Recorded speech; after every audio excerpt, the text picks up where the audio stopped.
Good morning, good afternoon, good evening, wherever you may be. Welcome to English Everest IELTS Speaking Improvement Lessons with me, Trevor Gordon. In today's Speaking Part 2 lesson, we're going to look at some of the new topics that have come out from April 2020 to July 2020.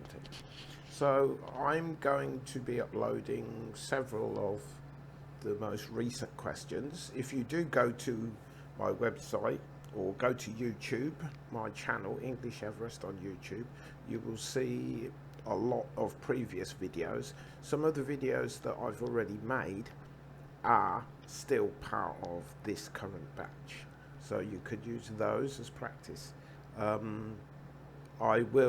do have a list, but if you're interested in getting a list, please email me at trevor@englisheverest.com and I will send you a list of the latest questions. Anyway, today's question: describe a time when you were surprised to meet a friend. Now, my story is a little bit unusual, but again, the idea is to think of something that you can actually talk about and something that gives you the opportunity to use good vocabulary and varied vocabulary.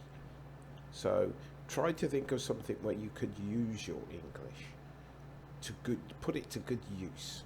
Okay, without further ado, let's continue.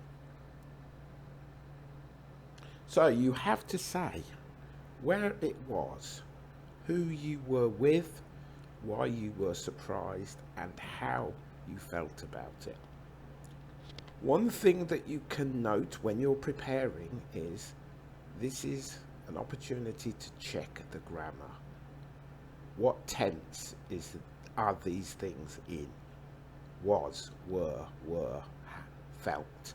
It tells you something that happened in the past. So most of your grammatical aspect will be past tense, whether it's past simple, past continuous, but it's past tense. Always set yourself up for that. Make sure that you're talking in the right mode. So this will tell you just by making some notes. This is what I do. This is my guide. So I want you to find a guide of your own or follow this one if you like. But make sure that you check certain things so you're clear about what you should be doing. Now, here are some notes I made after I decided what I'm going to talk about. So take a minute when you're practicing to think about what you're going to talk about.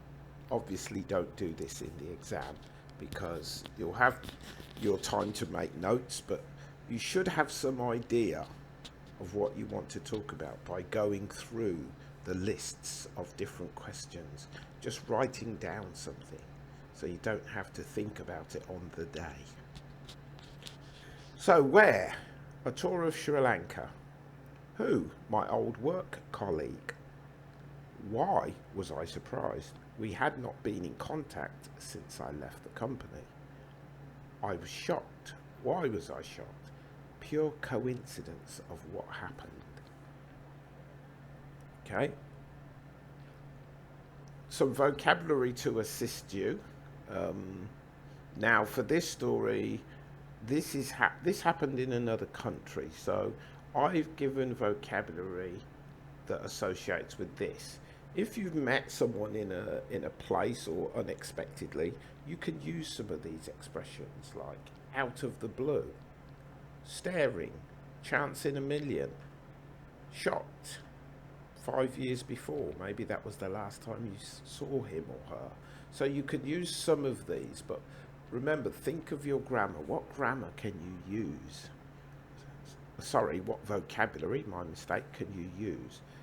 But make a list of things.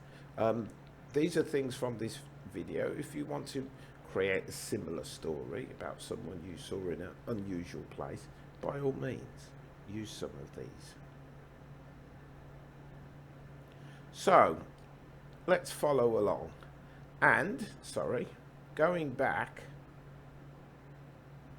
what we want to do is we're going to look at these 4 things. So each one is color coded. So in my talking, I'm going to color code each aspect that I mentioned. So when you see these colors, you can go back and see what they refer to. So when I was younger, I used to work in an international bank in London. I had a work colleague named Dave. I used to look after his computer systems, and occasionally we would meet up for lunch for him to thank me for my work. I left the company, and many years later, my girlfriend and I booked a holiday abroad to Sri Lanka for a break. We spent 15 days split across 2 different hotels as part of the tour. For the last 7 days, we were based in a beautiful hotel right next to the ocean. Every day we swam, sunbathed, had tea, and generally enjoyed the beach. In the evenings, we would meet the other people who were in our tour group and have dinner and chat, because we were in a tour group. One evening, near the end of the vacation, I was standing at the bar, and out of the blue, a man kept staring at me. I thought to myself, maybe he knows me, but I could not place him. I told my girlfriend, who told me to move closer to see if I knew him. As I got closer, I realized it was Dave. He said he thought it was me, but he also could not believe it. We were both in shock. It had been at least 7 years since we had last seen each other. We had booked the same holiday at the same time and on the other side of the world in the same place. I felt very strange at being involved in such a coincidence. Of all the hotels and countries in the world to visit, we came to the same country and the same hotel at the same time. After we left, I contacted my other former colleague who I worked with and told him the story.